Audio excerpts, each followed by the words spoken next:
პატარა ნენე პაპიძეების ოჯახის მეექვსე შვილია. ის კლინიკა ფერომედის სამშობიარო განყოფილებაში დაიბადა წონით 4 კილო და 85 გრამი, ზომით 52 სანტიმეტრი. 30 წლის მრავალშვილიანი დედისთვის კიდევ ერთი ჯანმრთელი შვილის დაბადება ერთით მეტი ბედნიერებაა და თავს იღბლიან ქალათვლის. კარგად გრძნობ, ბავშვიც კარგად არის. რავი, ამაზე უკეთესი რა უნდა გააკეთოს ქალმა და ამაზე უკეთეს ის უნდა მოკიდოს ხელი. ძალიან დიდი ბედნიერებაა მეექვსე ბავშვით. უფროსი მყავს 9 წლის, ყველაზე ემაზე პატარა არის 1 წლის. ეს არის მეოთხე გოგო. მადლობას ვუხდი ფერომედის მთელ პერსონალს, ბატონ ვახოს, ბებია ქალებს, ყველას, ვინც შემშობიარობას დაესწრო, კარგად შეიარა ყველაფერმა.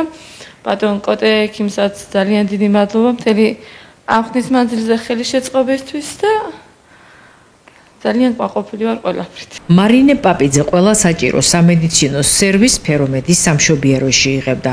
ექიმი ვახტანგ ურიადმყოფელი ამბობს, რომ პროცესმა ყოველგვარი გართულების გარეშე ჩაიარა და დედაცა და ახალშობილიც თავს კარგად გრძნობენ. ფერომედის სამშობიაროში შემოვიდა პაციენტი, განმეორებითი მშობიარე, მეექვსე მშობიარე, რომელმაც მშობიარე აბსოლუტურად ფიზიოლოგიურად და დაიბადა ჯანმრთელი ახალშობილი, წონით 4085 გრამი.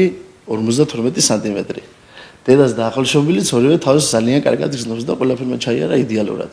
ვლოცავთ მთელი ჩვენი კოლექტივი და უსურვებთ კიდევ და კიდევ უფრო მეტად გაამრავლო ზერი. განყოფილებაში კი ტრადიციას არც ამჯერად უღალატეს და მრავალშვილიან დედას სიმბოლური საჩუქრები უსახსოვრეს. ფერომედის სამშობიაროში ძალიან ბედნიერი მომენტი გვაქვს, მეექვსე შვილი ძალიან დიდი ბედნიერებაა და ღმერთმა უმრავლოს ჩვენს ქვეყანას და ჩვენს საქართველოს მრავალშვილიან ოჯახებს ჩვენ დავამკვიდრეთ ტრადიციად, რომ მრავალშვილიან ოჯახებს პატარა საჩუქარი, სიმბოლური საჩუქარი გავუკეთოთ და მადლობას ვუხდით, რომ აირჩია ჩვენი სამშობიარო სახლი და მადლობა მას, რომ ჩვენს ქვეყანას აჩუქა მეექვსე შვილი, 4 გოგო და 2 ბიჭი. რამდენიმე დღეში ნენე დედასთან ერთად სახლში დაბრუნდება და თავის წილ ბედნიერებას მიიტანს. ოჯახში პატარა გოგონას 2 ძმა და 3 და ელოდება.